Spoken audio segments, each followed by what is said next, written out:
Olunaku lwa 28 omwezi oguwedde terusobola kuva mu bwongo bwa Elia Tamalengo ne bbawo omugenzi Viola Nansereko. Abasirikale ba poliisi okuli Elia Muwummuza ne Irvin Akero abaali batambulira mu motoka ekika kya drone be bawandagaza amasasi mu motoka ekika kya tipa gye baalimu gye byakiranga mukyala w'essasi limukutte mu liiso wamu n'okulumya omwana waabwe Luis Kawucho w'emyaka 3 gyokka nga bino byali ku kyalo Bukasa Sentema mu disitulikiti y'e Wakiso. Kitale kya mwana wange, kitale kya Nansereko. Ku bbalaza ya Ssabbiiti n'essasi eryakubwa Nansereko mu liiso lyamuviiriddeko okuva mu bulamu bw'ensi eno era mukadde kano Tamale Ssemwandu ate nga ne Kawuki yafuuse mulekwa ku myaka emito. Tamale mu ndabika afaananira ddala omuntu ali mu nnyiike era nga n'ebigambo alina bitono. Ono atubuulidde nti takyasobola kusula mu nnyumba mwe yasulanga n'omwagalwa we era mukadde kano yazzeeyo okusula ewa kitaawe nga n'oluusi asula mu mikwano gy'asobola okuwummuza ebirowoozo. Nenine omulimu ogw'okwegumya nganze n'ogw'okugumya omwana kuba ye omwana alina essuubi erigamba nti essaawa yonna maama akomawo ate nga tagenda kudda mu nnyumba ntyamunze kennyini nina kusula mu bamikwano bano wa mukadde. Luis Kawuki nga wa myaka 3 gyokka era nga muwala w'omugenzi Nansereko nnyina agenda okukubwa amasasi ng'amuleze era obwoleko obuliwo ku mwana ono bye biwundu ku matama ne ku mukono eby'obuganga bw'amasasi obwamwokya nga buva ku masasi agaakubwa nnyina. Emboozi y'ebyaliwo Luis agijjukira bulungi era asobola okugikunyumiza. Batusenga nga tutisa amayike ne batukuba akacupa motoka netugoberera paka ku paka tata n'akyama ne bamukuba omupiira ne bakuba endabiramu ne bakuba maama mu liiso nze ne gansamuka ye taata ku mukono wano ne wano.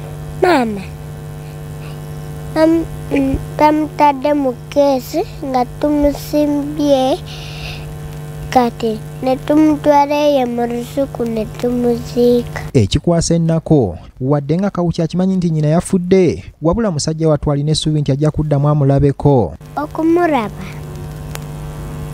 yanfumbira emmere yanfumbira caayi yakuddamu okumulaba. Kyalisirwa nga taata wa Tamale era nannyini mmotoka eyakubwa amasasi mwennyamivu ku byaliwo kyokka yeewuunya ebbanga lyamaze nga agenda ku poliisi Wakiso n'asanga nga abasirikale abatta muwala we embeera gye balimu teraga nti basibe. Kati kye nasangayo abasibe be nali nsuubira mu kaduukulu nga bali mu ofiisi baba ofiisi nga batuddemu bali mu kunywa caayi. Eyampita namugamba nti omuntu ateeberezebwa okuba omutemu mumuyisa bwe muti. Ono ne mutabani we babotodde ekyama nti waliwo ababatiisatiisa okwesonyiwa ensonga zino nga na kino kyongera okuteeka obulamu bwabwe mu matigga. Okutiisibwatiisibwa wojja gye nno nga nti oli wa Luganda lw'ono yakola ekikolobero ng'ongambye oli wa Luganda toluvannyuma ne kinoonya nga toli wa Luganda naye okola ne bali abaakuba amasasi oba omaze okuntiisa olwo. Tamale mweraliikirivu ku biseera bya mutabani we eby'omu maaso.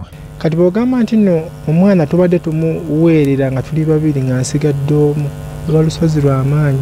Mu biseera by'omwana simanyi oba taata waanaasobola. Essaawa zino nyinza okugamba nti nsobola naye simanyi bulamu Katonda bwampadde mu maaso awo. Famire eno terina ssuubi lyonna kuva mu gavumenti nti enaafuna obwenkanya ku nfa y'omuntu waabwe okuggyako okuwanjagira ebitongole by'obwannakyewa ebisobola okwongerayo eddoboozi lyabwe. Okusinga ku balwanirira eddembe ly'obuntu bye twandisabye naye ku sayidi ya gavumenti sisuubirayo ssuubi nze nga nze. Obwenkanya ndowooza gavumenti y'essuubi lyatuggwamu dda okuleka nga waliwo bitongole ebyo ebirwanirira eddembe ly'abantu abannabyabufuzi ne babayamba ne babafunirayo kokka ssente. Wabaddewo okutya mu famire eno nti obaolyawo abasiba batta omuntu waabwe bandibanga bayimbulwa dda. Kyokka omwogezi wa poliisi mu Kampala n'emirwano Patrick Onyango akakasizza nti bano bakyali mu kaduukulu ka poliisi Wakiso. Abasibe bali abasirikale abafulumiza amasasi abakuba amasasi bakyali mu kaduukulu kaffe paka kati.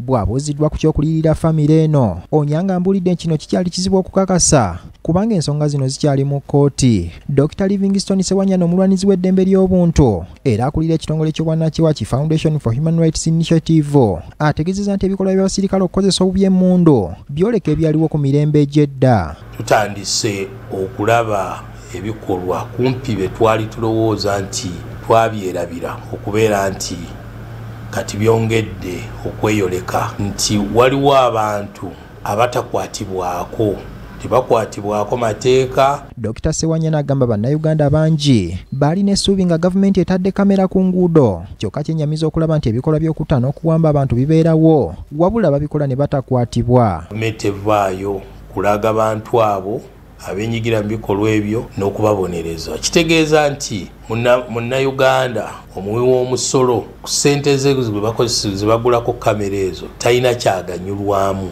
Ronald Kitanda, BBS Telefina, agesigika.